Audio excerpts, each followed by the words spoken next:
Pour aborder ton orientation l'année prochaine, c'est le moment de te poser 3 questions.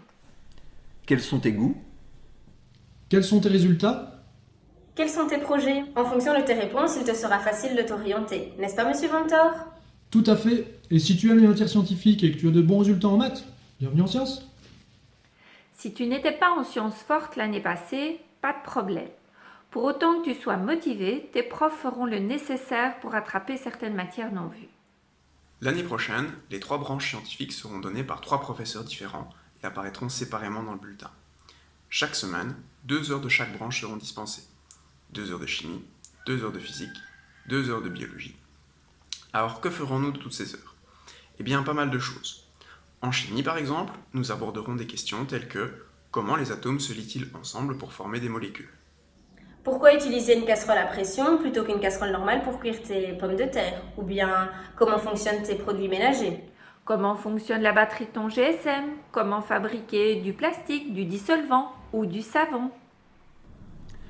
En physique, tu découvriras comment prédire la trajectoire des objets que tu lances, comment satelliser un objet autour de notre planète, comment construire un moteur électrique et bien d'autres choses encore. En bio, on s'intéressera particulièrement à 3 systèmes du corps humain, le système nerveux, le système immunitaire et le système reproducteur. En plus de cela, s'ajoutent des activités complémentaires. Madame Kevin? En AC biochimie, tu auras des travaux pratiques, laboratoires, où tu devras manier le tube à essai, la blouse blanche et les lunettes avec style. En AC physique, le cours est axé sur des compléments divers.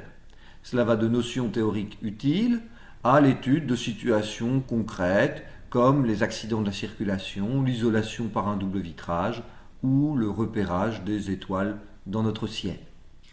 Les sciences peuvent être combinées avec d'autres matières. Jette un œil à la grille horaire. Voici quelques points forts qui favoriseront ta réussite.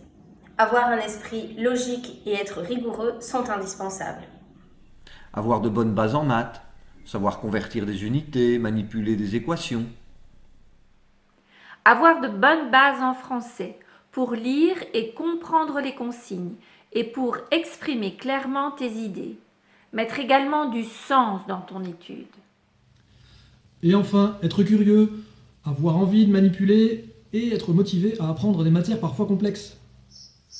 Logiquement, l'option sciences se prépare aux études supérieures, type bachelier ou master, dans des domaines scientifiques tels que la technologie, comme ingénieur, les sciences, chimie, physique ou biologie, ou encore le domaine de la santé, médecine, pharmacie, kiné, vétérinaire, etc.